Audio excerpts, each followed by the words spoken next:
दोस्तों, जय हिंद, वंदे मातरम, राधे राधे। आज की जो हमारी क्लास है दोस्तों, इसके अंतर्गत हम टॉपिक लेंगे प्रत्यय।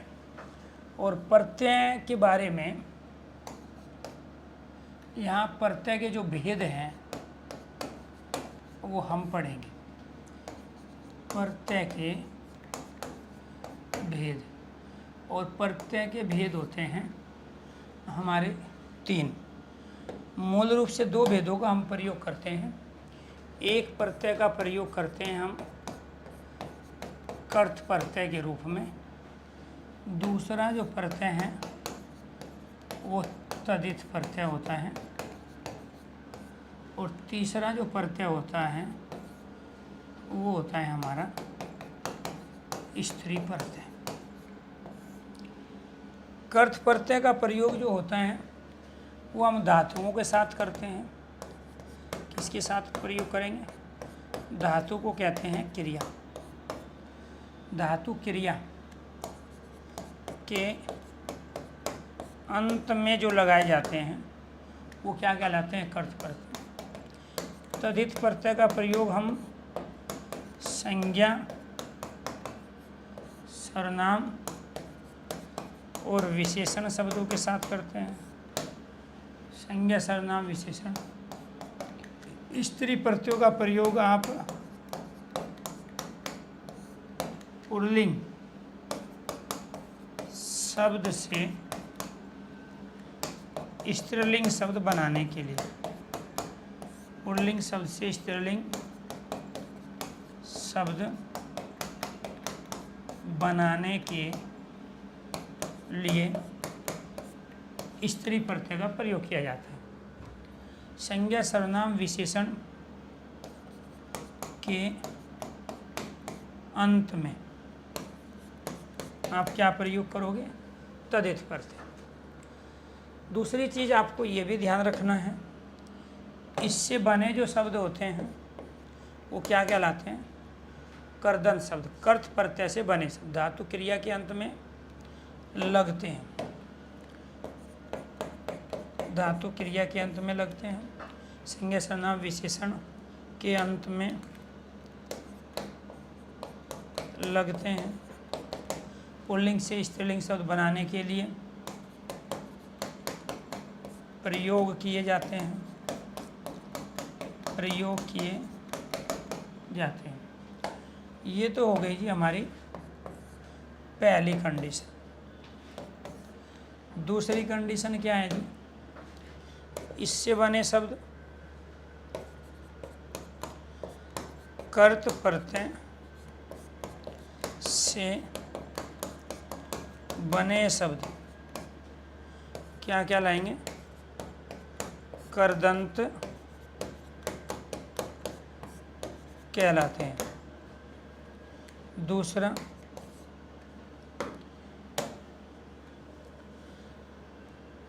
तदित प्रत्यय से बने शब्द, तदित प्रत्यय से बने शब्द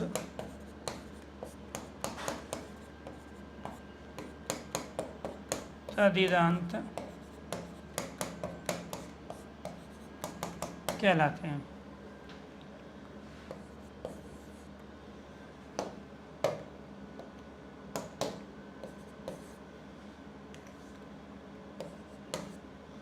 दूसरा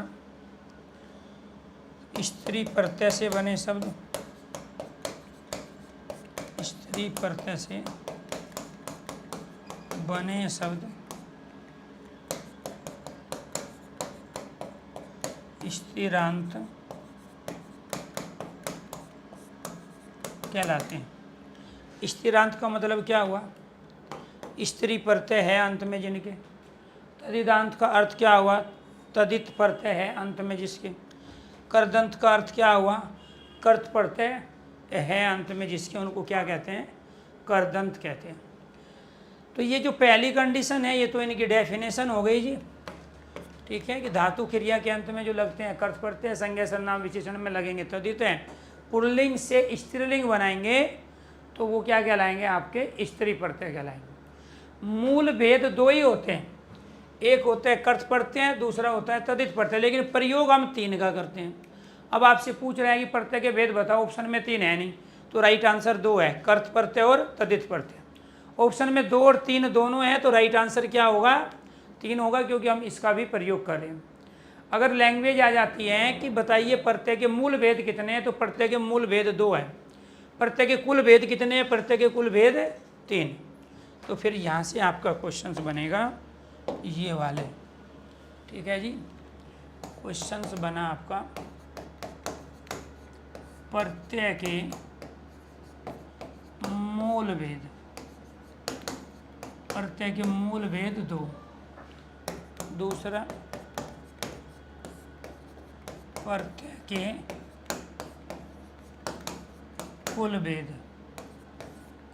3। प्रयोग की दृष्टि से प्रत्यय के भेद वो है 3। अब वो जो लैंग्वेज देगा उसी के आधार पे आपको आंसर करना है, ठीक है। तो नोट्स की एक कैटेगरी है जी, जैसे लाइव की कैटेगरी है तो उसमें लाइव क्लास मिलेगी। जैसे आपका जो समय है वो 9 से 10 बजे है, ठीक है। आज 17 तारीख है और 17 तारीख को 9 से 10 बजे जो क्लास चल रही है उसमें टॉपिक है प्रत्यय। तो लाइव क्लास जो होगी उसमें टाइटल डाला होगा, प्रत्यय लिखा होगा। नोट्स की कैटेगरी के अंतर्गत वो आपको 100 से ज़्यादा PDF नोट्स आपको प्रोवाइड होंगे, जिसके अंदर कुछ ऑब्जेक्टिव टाइप क्वेश्चंस की PDF है, कुछ थ्योरी की PDF है, कुछ बुक हैं जिसमें क्लास नोट्स हैं। 2 तरह की PDF ऐसी है जिसके अंदर बुक रखी गई है, एक आपकी ई बुक है प्रिंट हुई, और दूसरी प्यारे दोस्तों आपको नोट्स की कैटेगरी में क्लास नोट्स मिलेंगे। जो भी मैंने यहाँ लिखे हैं इस हैंड राइटिंग में आपके पास क्लास नोट्स हैं, जो कि 68 पेज के हैं। तो क्लास नोट्स की बुक होगी आपके पास, ई बुक होगी प्रिंटेड पूरी बुक, जिसमें थ्योरी प्लस क्वेश्चन होंगे, और फिर आपके टॉपिक वाइज सारी की सारी प्यारे दोस्तों PDF। लेकिन इन सबसे भी ऊपर की चीज़ें अगर कुछ हैं वो है प्यारे दोस्तों यहाँ पर जो ये चल रहे हैं, अपने आप में सबसे क्रीम चीज़ है। अगर ये चीज़ें कॉन्सेप्ट आपने क्लियर किए तो यही आपके पेपर में पूछे जाएंगे। अगर आपको विद्वान लेखक साहित्यकार बनना है तो आप सारी PDF सारी किताबें सभी टीचरों से पढ़ना शुरू कर दो। लेकिन अगर आपको हिंदी के दम पे सिलेक्शन लेना है तो फिर सबसे पहला काम आपका यही है जो यहाँ ये चल रहा है, ठीक है। जो चल रहा है उसको पेशेंस रख के ध्यान से, 2 चीज़ मुझे आपसे चाहिए, एक तो समय और दूसरा पेशेंस। पेशेंस अगर है तो जो भी आप मेरे से पूछना चाह रहे हैं, जो भी आपके डाउट्स बन रहे हैं, वही डाउट्स वही सारी चीज़ें कुछ ही पल में आपके सामने आ जाएंगे, कुछ मिनटों में, कुछ घंटों में, कुछ दिनों में आ जाएंगे, ठीक है। इसीलिए कमेंट यहाँ पे कई हज़ार बच्चे जब एक साथ लाइव होते हैं तो सबके कमेंट पढ़ना और सबके कमेंट लेना पॉसिबल नहीं है। यही ऑनलाइन क्लास का सबसे नेगेटिव पॉइंट है। अदरवाइज ऑनलाइन क्लास में समय की भी बचत होती है, धन की भी बचत होती है, और बच्चों को अच्छे से समझ में भी आता है। लेकिन ऑनलाइन क्लास में यहाँ उन बच्चों को दिक्कत ज़्यादा होती है जो न तो टीचर को सुनना चाहते हैं, न टीचर को समय देना चाहते हैं, और न थोड़ा पेशेंस रखना चाहते हैं। अगर आपने पेशेंस रखा तो जो भी मेरे से आप पूछना चाह रहे, जैसे अभी एक बच्चे ने का कमेंट था कि सर ये लाइव क्लास है कि रिकॉर्डिंग क्लास है, अब उसको मैंने तुरंत बताया अभी, ठीक है भाई आज 17 तारीख है, 9 से 10 ये है। अब देखो आप छोटे बच्चे तो हैं नहीं कि आप प्राइमरी अपर प्राइमरी के बच्चे हों और मैं पहले यहाँ डेट लिखूँगा कि आज 17 सितंबर 2025 चल रहा है और अभी जो है 9:15 हुई है। तो वो तो आपकी क्षमता है। अगर आपको सूंघ के ये पता चल जाए कि लाइव है तो अच्छी बात है, और ना पता चले तो फिर रिकॉर्डिंग मान लेना, लेकिन उससे भी आपको सीखने पड़ेगा। तो कहने का मतलब ये, कुछ बच्चों की ग्रहण शक्ति इतनी ज़बरदस्त होती है, ग्रहण शक्ति मतलब सूंघने की शक्ति, उनको पढ़ना नहीं, वो सिर्फ ये देखने आते हैं कि रिकॉर्डिंग है कि लाइव है। पढ़ाई तो दोनों में चल रही है, पढ़ने वाले को दोनों से वो चीज़ों को अचीव कर सकता है। तो वो मुद्दा आपका है कि आपका माइंडसेट काम कहाँ कर रहा है, पॉजिटिव चीज़ों में या फिर नेगेटिव चीज़ों में। तो आपको ये ध्यान रखना है दोस्तों, यहाँ पे आपका कर्त प्रत्यय, तद्धित प्रत्यय और स्त्री प्रत्यय, 3 प्रत्ययों का हम यहाँ पे प्रयोग कर रहे हैं, ठीक है। और प्रत्यय के भेद हमारा जो है ये टॉपिक चल रहा है। इसके साथ साथ फिर यहाँ से क्वेश्चंस हमारा बेसिकली ये बना, और इसके बाद में फिर क्वेश्चंस बना ये कि वो क्या देगा आपको, इनमें से क्वेश्चंस देगा वो। यहाँ पे एक देगा आपका मूल शब्द। तो मैं पहले आपको पहले वाला जो हमारा कर्त प्रत्यय है उसी के बारे में बताता हूँ। कौन सा प्रत्यय हमारा? कर्थ प्रत्यय। कहाँ लगते हैं ये? धातु में लगते हैं जी। यहाँ पे क्या देगा वो आपको? यहाँ पे देगा वो मूल शब्द, यानी कि वो मूल शब्द होगा धातु। इसको हम क्या कहेंगे? इसको हम कहेंगे धातु अर्थात क्रिया मूल शब्द। और इन मूल शब्द में हम किसका प्रयोग करेंगे? इन मूल शब्द में हम प्रयोग करेंगे प्रत्यय का। और प्रत्यय को क्या कहेंगे हम? शब्दांश कहेंगे, क्योंकि ये पूरा शब्द नहीं होता बल्कि शब्द का अंश होता है। और ये आपको ध्यान रखना है, इसका शब्दांश का कोई मीनिंग नहीं होता, इसका अर्थ नहीं होता। इससे क्या शब्द बनेंगे आपके? इससे बनेंगे करदंत शब्द। इससे क्या बनेंगे? करदंत शब्द। और इन करदंत शब्द को क्या कहेंगे हम? नया शब्द कहेंगे। क्या कहेंगे? नया शब्द। अब जैसे यहाँ पे आपने ले ली, यहाँ धातु या क्रिया ले ली आपने, तो धातु क्या लिया आपने? यहाँ एक लिख ली, एक यहाँ पे पी ली, एक खेल, तैर, ठीक है, ऐसे ही पढ़, जा, ठीक है, और हंस। ये सारी की सारी क्या हैं? आपकी क्रियाएं हैं। अब इनमें आप प्रत्यय लगा दो। प्रत्यय क्या है? शब्दांश जिसका खुद का कोई मीनिंग ना हो। यहाँ ऐसा शब्दांश प्रयोग करो जिसका खुद का कोई मीनिंग ना हो। यहाँ पे हमने शब्दांश प्रयोग किया, यहाँ पे हमने शब्दांश प्रयोग किया, यहाँ पे हमने शब्दांश प्रयोग किया, यहाँ पे हमने शब्दांश प्रयोग किया, और यहाँ पे हमने शब्दांश प्रयोग किया। और इनसे जो नए शब्द बने हमारे, वो शब्द क्या बन गए जी?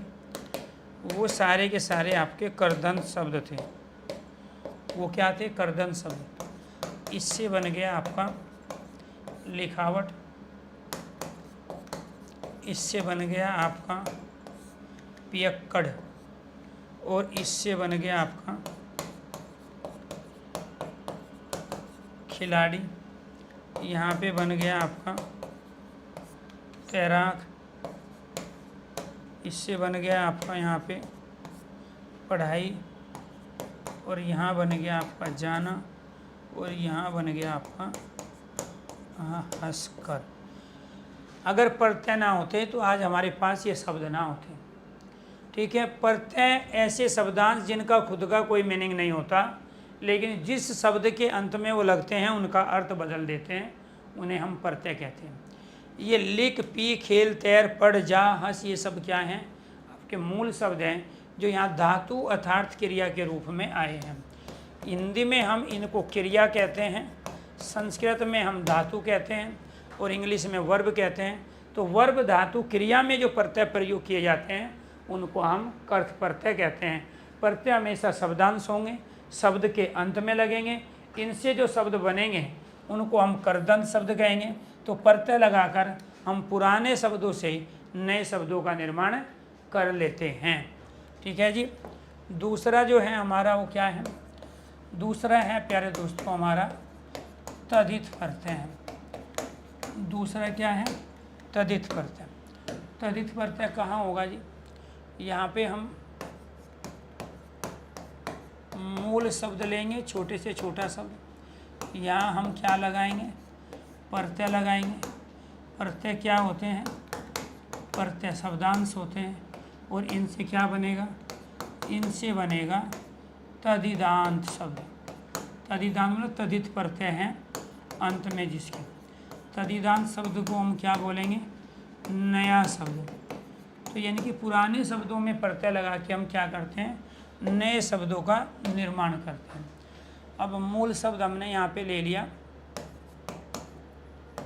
बच्चा, इसमें मूल शब्द लिया बूढ़ा, इसमें मूल शब्द जवान, इसमें मूल शब्द अपना, इसमें मूल शब्द मम, इसमें मूल शब्द सुंदर, और इसमें मूल शब्द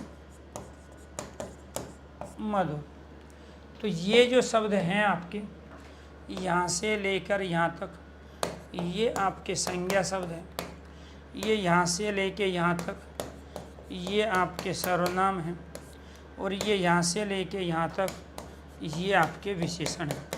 तो इसमें जो मूल शब्द होगा वो संज्ञा सर्वनाम विशेषण के रूप में, इसमें मूल शब्द किस रूप में होगा? संज्ञा सर्वनाम विशेषण के रूप में होगा। ठीक है, ये आपको ध्यान रखना। इसमें क्या है जी, इसमें हम प्रत्यय का प्रयोग करेंगे।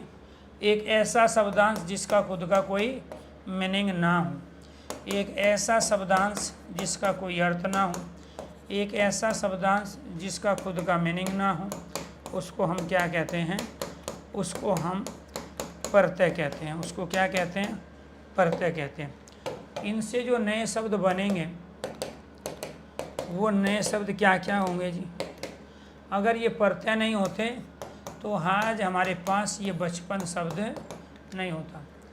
ठीक है जी, तो ऐसे शब्दांश जिनका खुद का मीनिंग नहीं है लेकिन किसी शब्द के अंत में जुड़कर उसका अर्थ बदल देते हैं, उनको हम प्रत्यय कहते हैं। ठीक है, तो ये क्या हो गया जी आपका अपनापन, ये हो गया यहाँ ममता, ये हो गया हमारा यहाँ सुंदरता, और ये हो गया हमारा यहाँ मधुरता। अब प्यारे दोस्तों, ये जो है संज्ञा शब्द थे, बच्चा, बूढ़ा, जवान, जातिवाचक संज्ञा। अब इन जातिवाचक संज्ञाओं में हमने प्रत्यय लगा के यहाँ भाववाचक संज्ञा का निर्माण किया। क्या हो गया?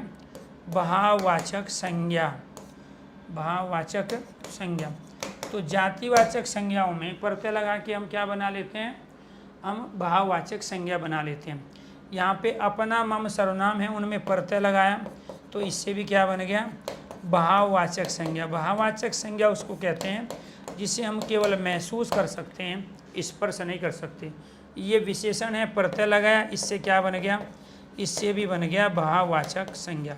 इसलिए प्रत्यय का प्रयोग हम केवल प्रत्यय वाले टॉपिक में नहीं करेंगे, बल्कि संज्ञा, सर्वनाम, विशेषण से भाववाचक संज्ञाओं का अगर हम निर्माण करेंगे तो आपको ध्यान रखना है, तो उसे क्या कहेंगे प्यारे दोस्तों? हम, ठीक है, प्रत्यय कहेंगे। तो यहाँ पे ये जो शब्दांश थे इनका मीनिंग नहीं था, तो यहाँ संज्ञा, सर्वनाम, विशेषण शब्दों में प्रत्यय लगा के हमने भाववाचक संज्ञा का निर्माण किया। भाववाचक संज्ञा में से प्रत्यय को गायब कर देंगे तो संज्ञा, सर्वनाम और विशेषण का निर्माण होगा। ये भी आपको संज्ञा वाले टॉपिक में समझना है। इसके बाद में तीसरा जो प्रत्यय है, ये तीसरा प्रत्यय है प्यारे दोस्तों आपका स्त्री प्रत्यय। कौन सा प्रत्यय होगा? ये होगा स्त्री प्रत्यय। और स्त्री प्रत्यय का प्रयोग कहाँ होगा? स्त्री प्रत्यय का प्रयोग मूल शब्द होगा, और वो मूल शब्द क्या होगा? पुल्लिंग होगा। क्यों? क्योंकि पुल्लिंग में ही तो हम प्रयोग करते थे। इसके बाद प्रत्यय होगा। प्रत्यय किस रूप में होगा? शब्दांश के रूप में, वो भी कहाँ? शब्द के अंत में। इससे क्या बनेगा? स्त्रीरांत शब्द बनेगा। इससे क्या बनेगा? स्त्रीरांत शब्द बनेगा। इसे क्या कहेंगे? इसको नया शब्द कहेंगे। इसको क्या कहेंगे? इसको नया शब्द कहेंगे। ये आपको ध्यान रखना। तो ये क्या है जी आपका? ये पुल्लिंग है। ये क्या है? ये प्रत्यय है। और ये क्या है जी आपका? स्त्रीरांत शब्द है। ठीक है, तो पुल्लिंग शब्द क्या हो गया जी आपका?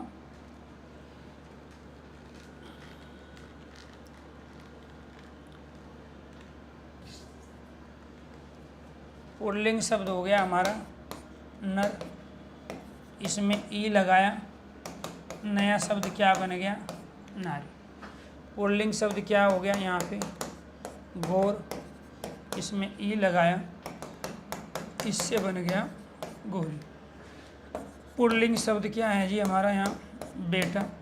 इसमें ई लगाया, इससे क्या बन गया? बेटी। पुल्लिंग शब्द है यहाँ अज। अज कहते हैं बकरे को। अज किसे कहेंगे? बकरे को कहेंगे। पुल्लिंग शब्द अज है। अज में क्या लगाया? अज में आ लगाया, तो इससे क्या बन गया? अज में आ लगाएंगे, इससे बनेगा अजा, बकरी बन गया। ठीक है, यहाँ पे पुल्लिंग शब्द हैं नर्तक।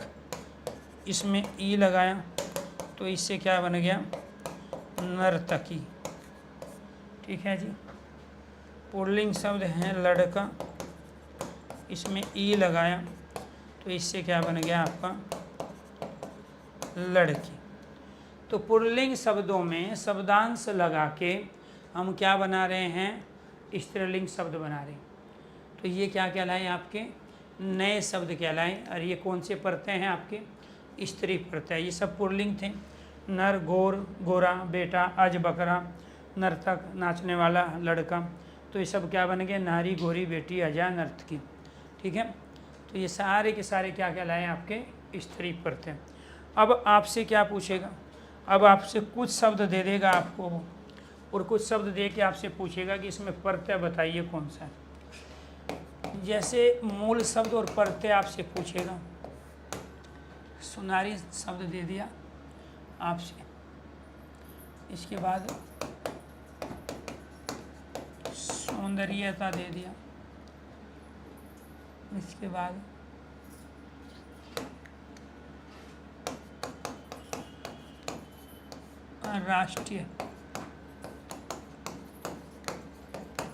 राष्ट्रीयता,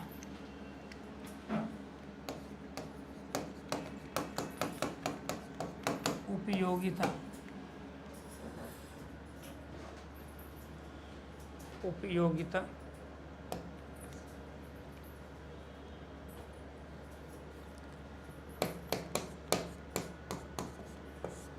गुरुत्व,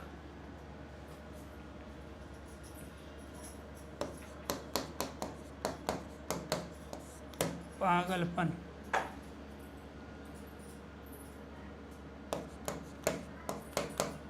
सुता,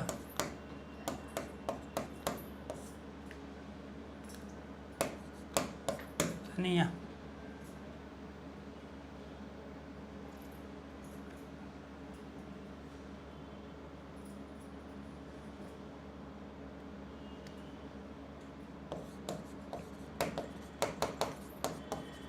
अध्यापिका,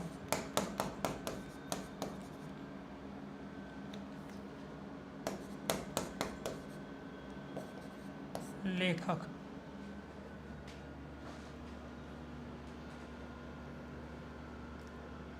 इनमें मूल शब्द और प्रत्यय बताना है। क्या है, मूल शब्द और प्रत्यय।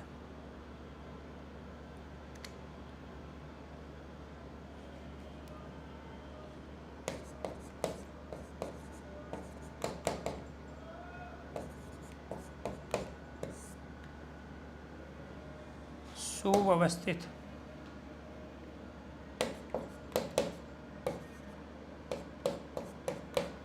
संरक्षित,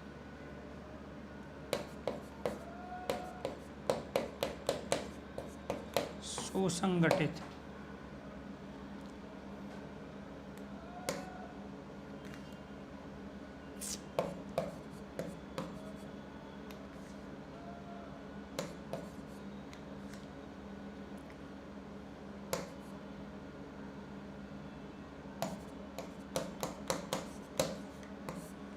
पूजनीय,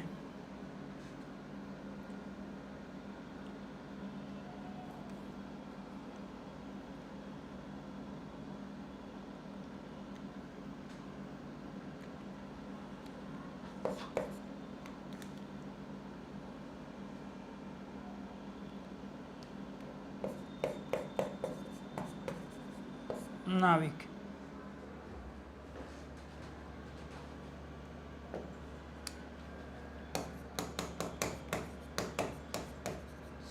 शारीरिक,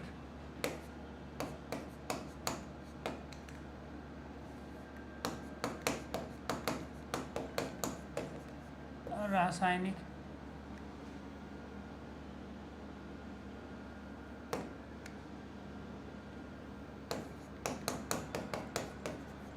दैनिक, नैतिक,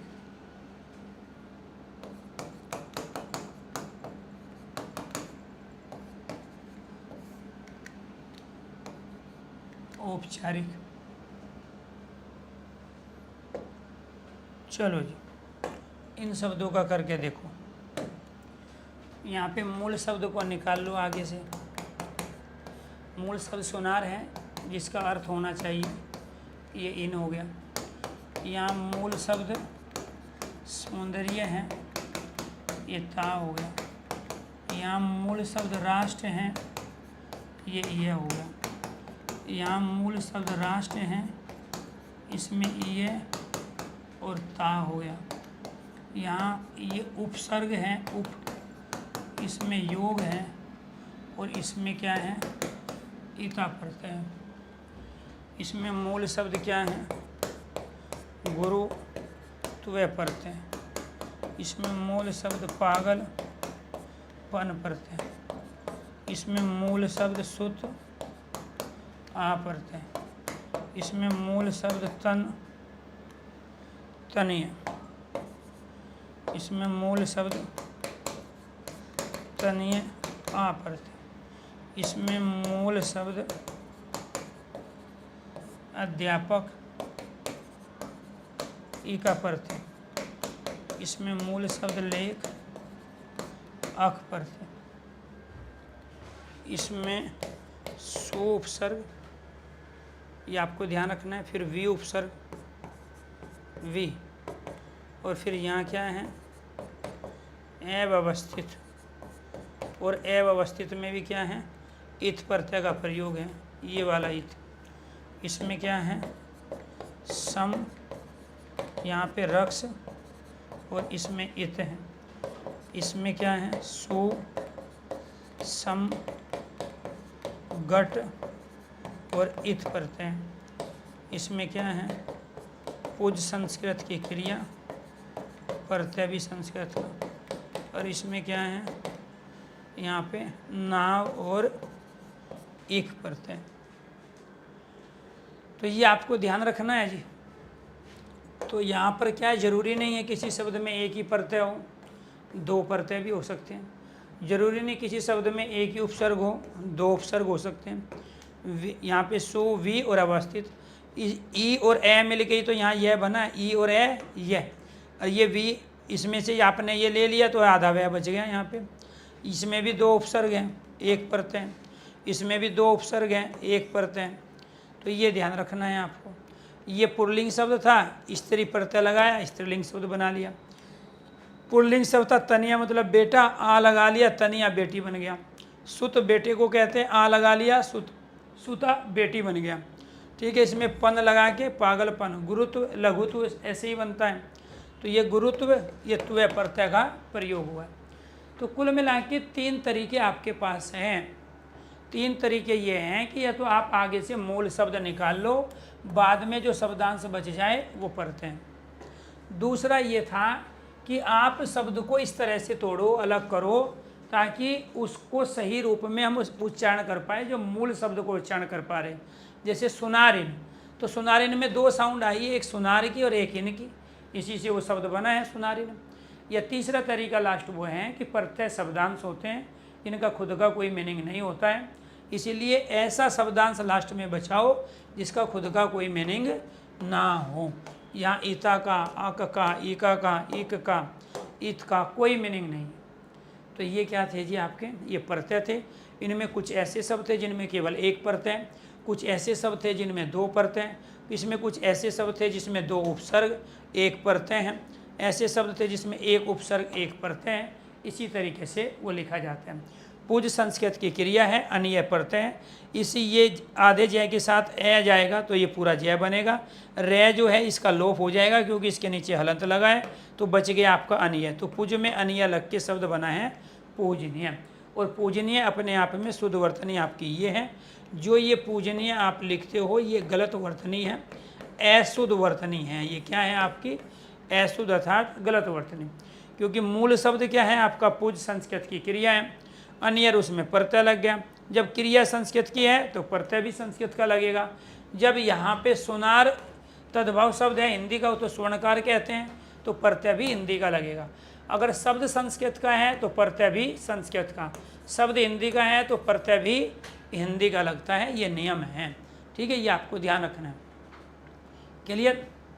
हाँ, इसमें इस्त है, इस्त मतलब ठहरना। अवस्थित का मतलब होता है रुकना, ठहरना, संस्कृत की क्रिया है। अवस्थित में मूल शब्द क्या है? स्थ। स्थ मतलब ठहरना, रुकना। इत प्रत्यय है, अव उपसर्ग हो गया जी। तो ये था जी आपका प्रत्यय वाला टॉपिक। अब आपको क्या करना है, इसका बताना है। यहाँ पे मूल शब्द क्या है आपका? शरीर है। इसमें क्या प्रयोग करेंगे हम? एक का। मूल शब्द रसायन है, इसमें भी एक का प्रयोग। मूल शब्द आपका दिन है, इसमें भी एक का प्रयोग। मूल शब्द आपका नीति है, इसमें भी एक का प्रयोग। मूल शब्द इसमें उपचार है और इसमें भी एक का प्रयोग करेंगे। क्लियर? तो यहाँ पर ये ध्यान रखना, जब एक प्रत्यय आएगा तो इसका जो ये ए है ना, इस ए का परिवर्तन आ में हो जाता है। जब एक प्रत्यय का प्रयोग करे, ए का परिवर्तन आ में हो गया। यहाँ पे भी क्या है आपका, यहाँ एक प्रत्यय लगा है तो रे का जो ये ए है इसका परिवर्तन किस में हो गया? आ में। यहाँ पे इसका जो छोटा ई है इसका परिवर्तन किस में हो गया? आई में। एक प्रत्यय यहाँ पे जो ये बड़ा ई है इसका परिवर्तन किस में हो गया? आई में। यहाँ पे ये छोटा ऊ है, एक प्रत्यय लगा है, इस छोटे ऊ का परिवर्तन किस में हो जाता है? औ में। इसी वजह से प्यारे दोस्तों यहाँ पे आपका ये औ आया है ये वाला, इसी वजह से यहाँ पे ये दो मात्रा आई है ये वाली, इसी वजह से यहाँ पे ये दो मात्रा आई है, इसी वजह से यहाँ पर ये आ आया है और इसी वजह से यहाँ पर ये आया है। ये नियम है, एक प्रत्यय का नियम। एक प्रत्यय का नियम। एक प्रत्यय का नियम क्या है? यदि किसी शब्द के अंत या बाद में एक प्रत्यय लगा है तो, एक प्रत्यय लगा है तो ए का आ में, ए का आ में, ई आई का आई में, आई का आई में, तथा ओ और औ, ओ और औ का औ में परिवर्तन हो जाता है। औ में परिवर्तन हो जाता है। औ में परिवर्तन हो जाता है। तो ये आपको ध्यान रखना है जी, किस में परिवर्तन होगा? औ में, आई में और आ में परिवर्तन होगा। तो ये आपको ध्यान रखना है। तो आपा क्या है? प्रत्यय है। तो शरीर में जो यहाँ ए है इसके प्रारंभ के ए के स्थान पे ये आ गया और यहाँ पे जो ये ए है इसका स्थान किसने ले लिया? इक ने। तो जो पहले वाला ए है उसके स्थान पे आ जाएगा, बाद वाले ए के स्थान पे क्या आ जाएगा? आपका ई। ऐसे ही बाद वाले न है, न में जो ए है उसके स्थान पे ई। क्यों? किसी भी व्यंजन में केवल एक स्वर रह सकता है। तो यहाँ पर जब आप इक लगाओगे तो यहाँ पे न में जो ए है और ई है वो दोनों एक साथ नहीं होंगे। जब ये इसके साथ जुड़ेगा तो ए गायब हो जाएगा और उसके स्थान पे ई आ गया। ऐसे यहाँ ए, दिन में ए गायब हो गया, ई आ गया। नीति में यहाँ पे क्या है? लास्ट में ई गायब हो गया, ये वाला ई रह गया। उपचार में यहाँ ए गायब हो गया, ये वाला ई रह गया। और जो शुरू में ये ऊ आया था उसके स्थान पे औ। यहाँ जो बड़ा ई आया था इसके स्थान पे आई। यहाँ जो छोटा ई आया था इसके स्थान पे आई। इसलिए दैनिक पे यहाँ दो मात्रा लगी है। क्लियर? तो ये आपको ध्यान रखना है। तो ये क्या था जी? आपका प्रत्यय वाला टॉपिक था। अब आप क्या पढ़ोगे? अब पढ़ोगे आप वर्तनी वाला टॉपिक। अब आपको क्या करना है? वर्तनी को करना है। ठीक है, दूसरा टॉपिक लेते हैं जी। और दूसरा टॉपिक है हमारा वर्तनी।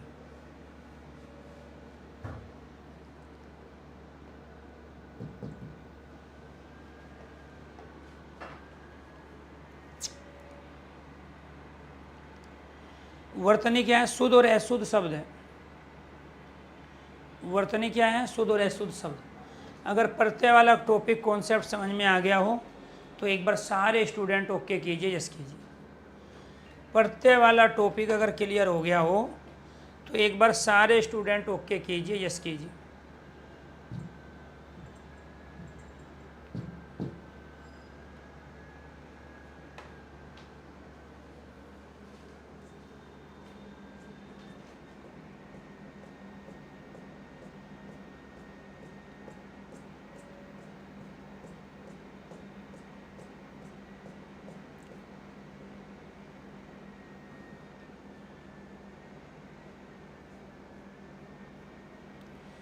किसी का कोई डाउट?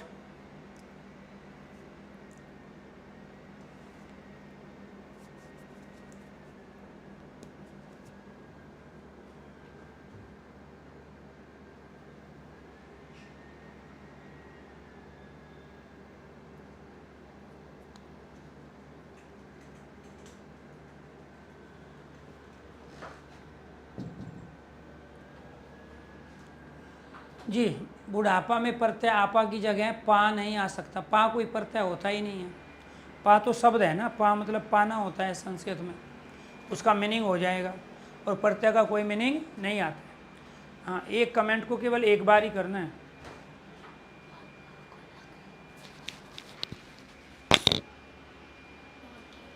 हेलो जी सर, ठीक है सर।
जी, तो वर्तनी के रूप में अब आपको करना है शुद्ध और अशुद्ध वाक्य, लेकिन इससे पहले आपको बताना है इन शब्दों के बारे में। तो ये आपका पहला क्वेश्चन है जी, ये वाला। इसमें ऑप्शन ए मैं यहाँ पे लिख लेता हूँ, प्रश्न 1 ए बी सी और डी, इसमें से ये बताना है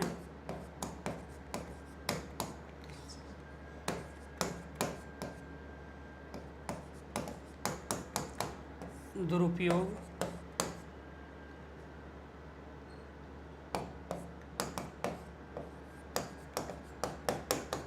दुरुपयोग,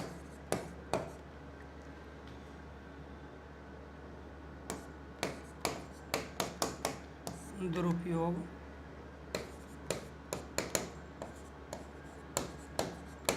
और 2 उपयोग। इसमें से शुद्ध वर्तनी बतानी है आपको कौन सी। शुद्ध वर्तनी प्रश्न नंबर 2, ए बी सी और डी। इसमें क्या है जी, यहाँ पे प्रश्न नंबर 2 में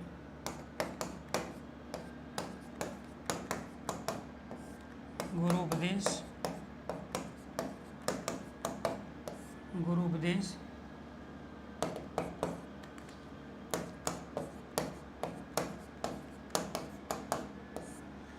गुरु उपदेश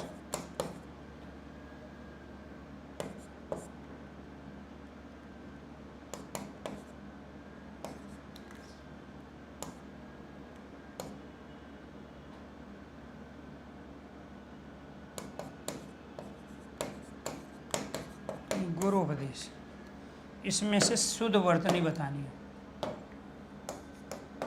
क्वेश्चन क्या है जी, शुद्ध वर्तनी। तीसरा, ए बी सी और डी। यहाँ पर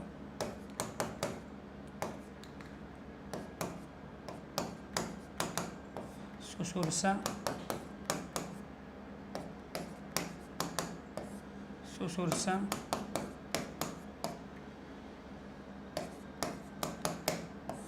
सुसुरसा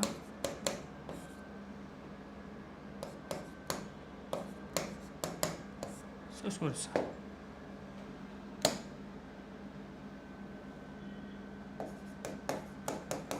प्रश्न number 4, A B C D.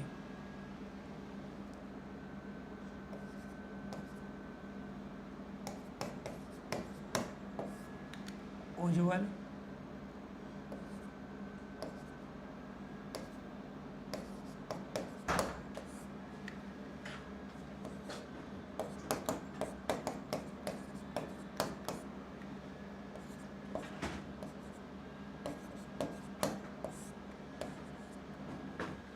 ये 4 क्वेश्चंस हैं, आपको ए बी सी डी के रूप में आंसर देना है ताकि पता चले कि क्या आप पहले से वर्तनियों के बारे में जानते हो कि किस तरीके से हमें वर्तनी की पहचान करनी है। तो वर्तनी की किस तरीके से पहचान करनी है। जी जी जी,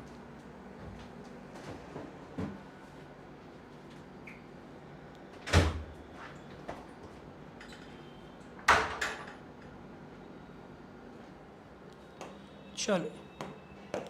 तो इसमें क्या है जी, इसमें शुद्ध वर्तनी का लॉजिक समझो क्या है। पहले ये 2 और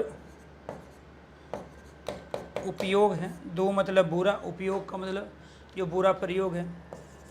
इस विसर्ग का परिवर्तन रे में हो गया और शब्द बन गया आपका ये वाला।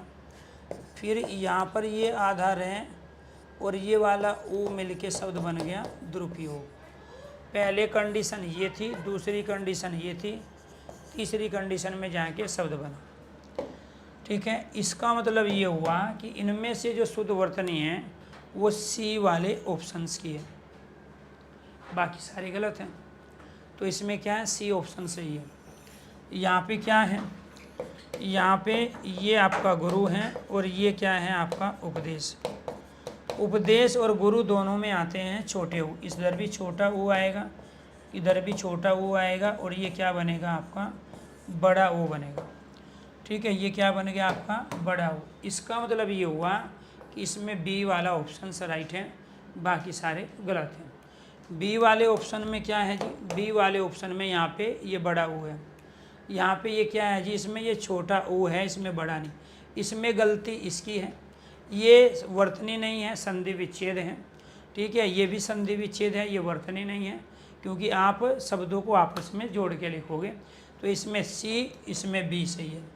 सुसुरसा के अंतर्गत आपको ध्यान रखना है, जो लॉजिक है वो लॉजिक ये है कि पहले छोटे वाला ऊ आता है और बाद में बड़े वाला ऊ आता है।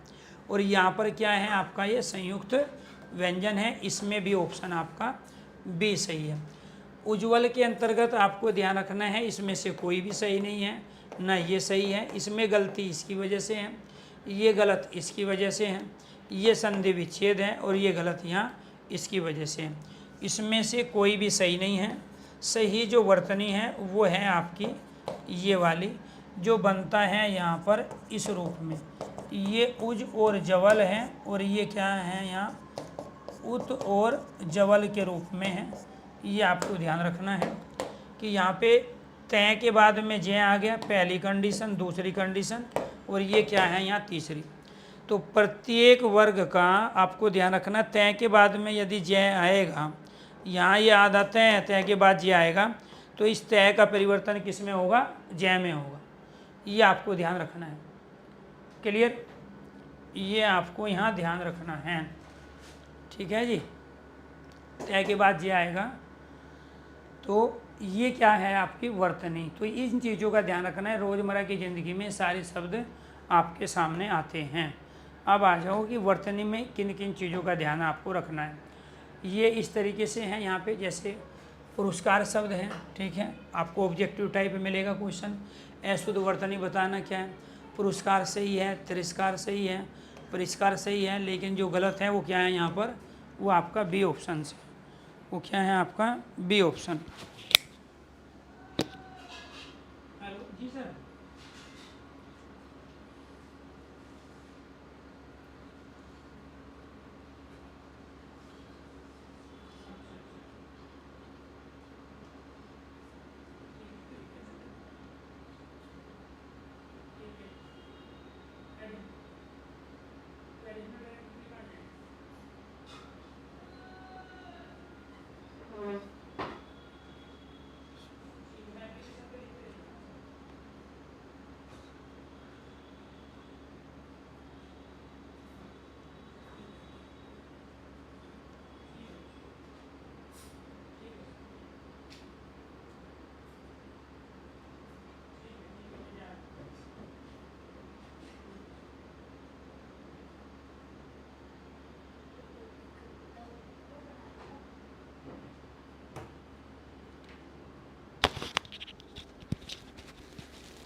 तो इस तरीके से आपके ऑब्जेक्टिव टाइप ये सारे के सारे क्या हैं, क्वेश्चन पूछे जाएंगे। ये आपको ध्यान रखना है।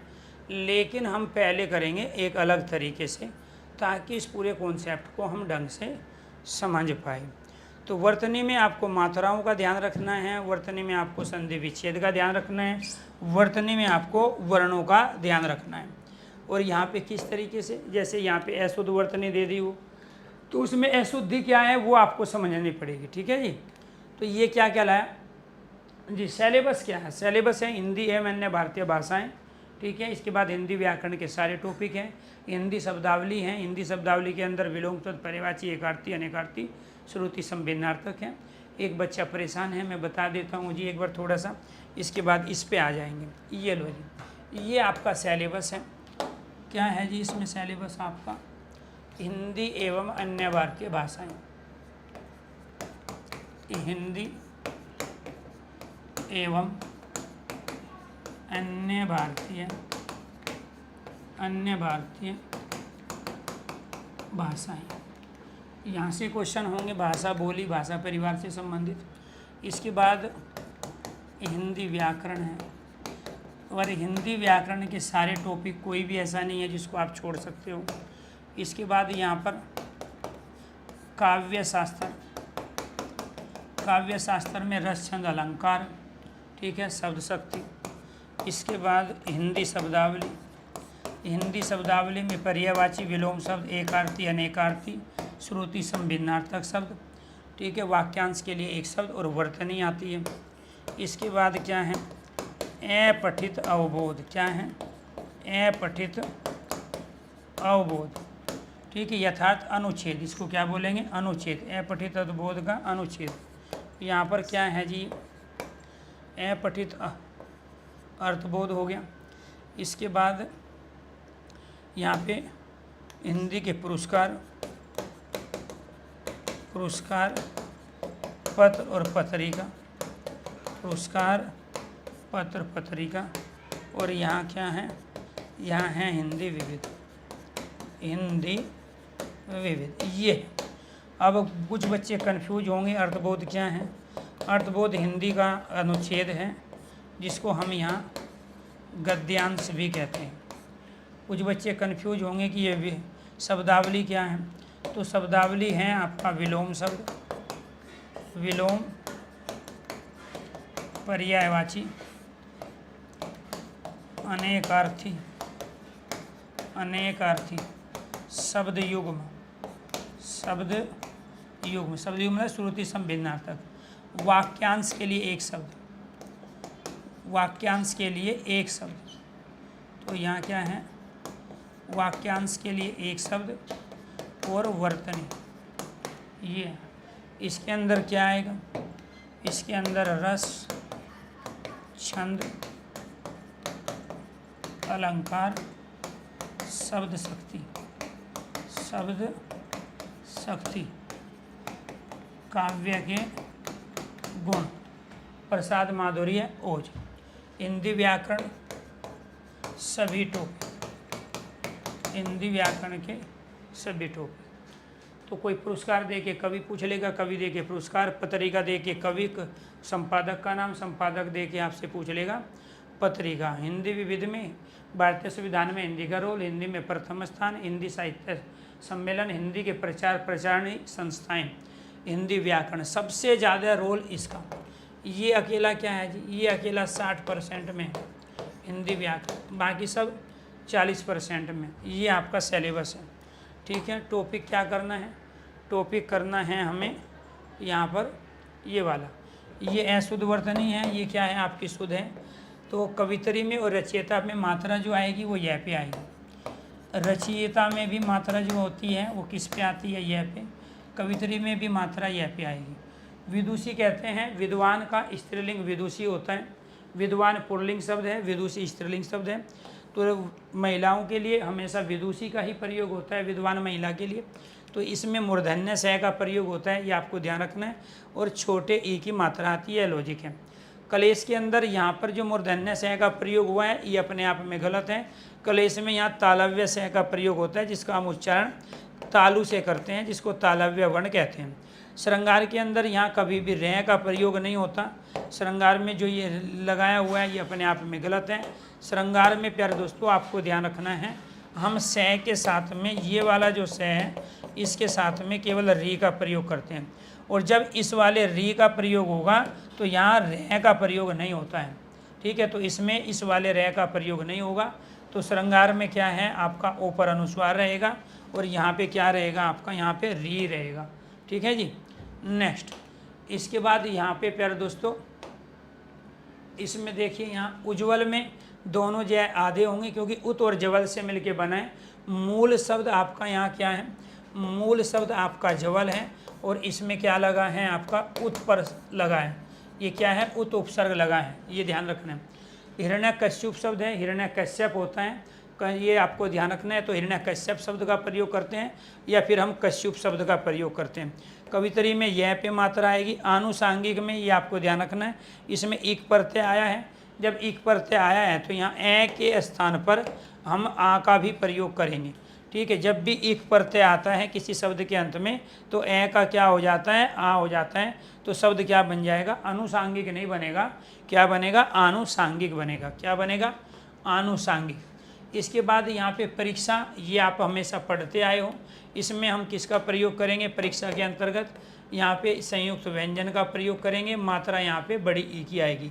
अनुग्रहित में लॉजिक आपका यही है, ये आपको ध्यान रखना है। यहाँ पर जो घर है जिसको हम घर कहते हैं, हम इस वाले री का प्रयोग कर रहे हैं, यानी कि यहाँ गै के साथ में क्या आएगा, गै के साथ में री आएगा। यहाँ पे आमतौर पे गलती क्या करते हैं, अनुग्रहित में जब आप ये प्रयोग कर रहे हो तो आपने इसके लिए प्रयोग ये किया कि आपने रह का प्रयोग कर लिया। किसका प्रयोग, ये यहाँ पे प्रयोग नहीं होता है, यहाँ प्रयोग किसका होता है, री का होता है। और यही इसका क्या है, लॉजिक है।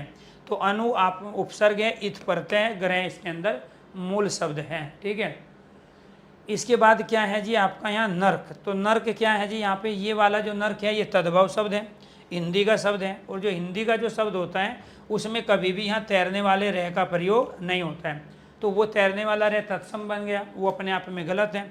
ये वाला नर्क क्या है, अपने आप में सही है। तो स्पीड जो होती है वो ब्रेन की होती है, हाथ की नहीं होती है। ठीक है, तो ब्रेन की स्पीड कब होगी? जब आपकी ज्ञानेंद्रियाँ कर्मेंद्रियाँ एक जगह काम कर रही हो, फोकस कर रही हो। जब कई हज़ार बच्चे एक साथ पढ़ रहे हो और बाकी सबको मज़ा आ रहा हो और एक बच्चा ऐसा हो जो पढ़ने कम डिस्टर्ब होने ज़्यादा आया हो, तो उसको कुछ समय के बाद अपने आप कोऑर्डिनेशन बनाना आ जाएगा। तो इसीलिए ज़रूरी नहीं है सबको समझ में आए। आप में से केवल 99% बच्चों को चीज़ें समझ में आएगी, 1% को नहीं आएगी, क्योंकि 1% अभी तारतम्य नहीं बना पाया है, कोऑर्डिनेशन नहीं बना पाया है, समन्वय नहीं बना पाया है। और वो समन्वय बनाना होता है हमें इंद्रियों का। तो जब हमारी जो ज्ञानेंद्रिय है, हमारी जो कर्मेंद्रिय है, एक हमारा मन है, जब मन ज़्यादा हावी होता है इंद्रियों पे, तो फिर मन अपने अनुसार काम कराता है, वो आपके अनुसार नहीं चलेगा। इसलिए पढ़ाई के दौरान एकाग्रता का होना जरूरी है, दूसरे से सीखना बहुत ज़्यादा ज़रूरी है। और वो आप तब सीख पाओगे जब उनकी बातों को ध्यान से सुनोगे, लॉजिक को ध्यान से समझोगे। ठीक है, तो टिप्पणी शब्द नहीं होता है इसमें अपने आप में, यहाँ पर ये गलती है। मूल शब्द क्या है आपका यहाँ? टिप्पणी। टिप्पणी किसको कहते हैं? किसी चीज़ को सार रूप में रखना, किसी को संक्षिप्त रूप में रखना, किसी प्रसंग घटना, किसी भी घटना को कम से कम शब्दों में रखना, वो क्या कहलाता है? टिप्पणी कहलाता है। इसमें यहाँ पे ध्यान रखना, पे का द्वित होगा। पे का द्वित का मतलब क्या है? आधा पे आएगा और पूरा पे आएगा। तो द्वित का मतलब होता है किसी भी व्यंजन के दोनों रूप, एक स्वर रहित और एक दूसरा व्यंजन का रूप होता है स्वर सहित। तो ये अपने आप में आपका क्या हो गया? टिप्पणी। इसके बाद में यहाँ पे देखो, विरहणी जो शब्द हैं अपने आप में, एक शब्द क्या बना आपका? ये विरह बना। ठीक है, तो विरह आपका पुल्लिंग शब्द है। अब इसमें आप क्या लगाओगे? इसमें इणी प्रत्यय का प्रयोग करोगे। कौन सा प्रत्यय? इणी प्रत्यय। तो पुल्लिंग शब्द से स्त्रीलिंग शब्द बनाने के लिए हम इणी प्रत्यय का प्रयोग करते हैं, इसीलिए शब्द क्या बन गया आपका? विरहणी। इसमें यहाँ पे ये छोटा ई आ गया या नहीं है? विरहणी शब्द हो गया। परज्वलित जो शब्द बना है, परज्वलित में क्या है? पर आपका उपसर्ग है, ज्वल आपका मूल शब्द है और इसमें क्या लगा हुआ है? इत प्रत्यय लगा। ये पर उपसर्ग है, इत प्रत्यय, ज्वल मूल शब्द है, इत आपका ये रहा, पर ये रहा और ज्वल यहाँ है। समुज्वल जो शब्द बना है ये कैसे बना है?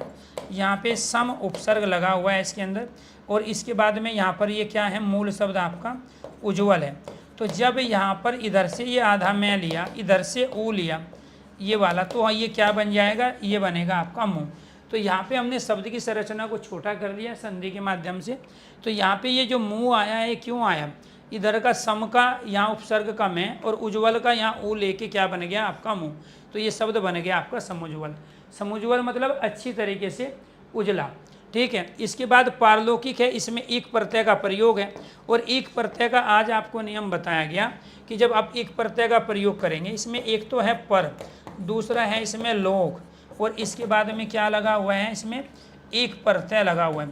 जब एक प्रत्यय आएगा प्यारे दोस्तों, पहले वाला जो ये आपका ए है इसका आ में परिवर्तन हो जाएगा, जैसे यहाँ हुआ है। ये जो औ है इसका इस वाले औ में परिवर्तन हो जाएगा दो मात्रा में, तो ये क्या बन जाएगा आपका? पार। ये क्या बन जाएगा? एक मात्रा की जगह दो मात्रा और इससे शब्द हो गया पारलौकिक। पारलौकिक मतलब जो दूसरे लोक का है, पर मतलब दूसरा, लोक संसार, जो दूसरे संसार का है उसको क्या कहते हैं? पारलौकिक कहते हैं। क्या कहते हैं? पारलौकिक। यहाँ से क्या पूछेगा आपसे? ऑब्जेक्टिव टाइप क्वेश्चन, किसकी वर्तनी शुद्ध है, किसकी वर्तनी अशुद्ध है। कई बार वर्तनी की अशुद्धि का कारण भी पूछ लेता है, ये आपको ध्यान रखना है। कई बार क्या है? वर्तनी की अशुद्धि का कारण भी आपसे पूछ लेगा। इसके बाद ये शब्द क्या है? निश का प्रयोग जो है ये अपने आप में निश और चेष्ट है, ये था। इस विसर्ग का प्रयोग किस में होगा? यहाँ पे तालव्य स में होगा। तो कंडीशन आपकी बनेगी पहली ये, दूसरी ये और तीसरी में जाके आपका ये शब्द बन गया निश्चेष्ट है। इसका मतलब क्या है? यहाँ विसर्ग का तालव्य स में परिवर्तन, ये आपका लॉजिक है। इसके बाद निश्चेष्ट का मतलब बिना किसी चेष्टा के, ठीक है, बिना किसी इच्छा के। इसके बाद दुर्दर्श का मतलब होता है जो अव्यवस्थित होता है। ठीक है, तो यहाँ पे क्या है? ये दू आपका उपसर्ग है। ठीक है, ये आपको ध्यान, इसी विसर्ग के स्थान पर ये वाला आपका रे आया, ये आपका इसमें मूल शब्द है। आशीर्वाद आपका ये भी गलत है, आशीर्वाद आपका ये भी गलत है। आशीर्वाद में जो शुद्ध वर्तनी होगी वो आएगी प्यारे दोस्तों यहाँ पर। जो आप उच्चारण कर रहे हो वो उच्चारण कर रहे हो आप इसका, आप इसका उच्चारण करके देखो और इसका उच्चारण करके देखो, बात एक ही है। ठीक है, ये अगर आप उच्चारण कर रहे हो तो मात्रा आप यहाँ लगाओगे, तो ये तो आशीर्वाद हो गया। ठीक है, तो आप क्या बोलते हैं? आशीर्वाद। इसीलिए आपको ध्यान रखना है, जब आप वे पे लगाओगे तभी तो ये यहाँ काउंट होगा। जब आप इस पे लगा दोगे तो काउंट तो ये आ के बाद होगा, तो ये आरसीवाद बन जाएगा, जो कि अपने आप में गलत है। ये वाला आपका क्या है, सही है। तो यहाँ तैरने वाला जो रे आएगा वो वह के ऊपर आएगा। धोबी आपका मूल शब्द है, उसमें इन प्रत्यय लगाओगे, क्योंकि धोबी पुल्लिंग शब्द में इन प्रत्यय लगा के हम स्त्रीलिंग शब्द बना लेते हैं। तो सुनार में इन लगाएंगे तो क्या बन जाता है, सुनारिन। ऐसे ही धोबी में इन लगाएंगे तो ये क्या बन जाएगा, आपका धोबिन बन जाएगा। धोबी में इन लगा के क्या बनेगा, धोबिन बनेगा। तो राइट आंसर हो गया आपका ये। आज के लिए इतना ही। सभी दोस्तों को नमस्कार, धन्यवाद। बाकी कराएंगे प्यार दोस्तों नेक्स्ट क्लास में।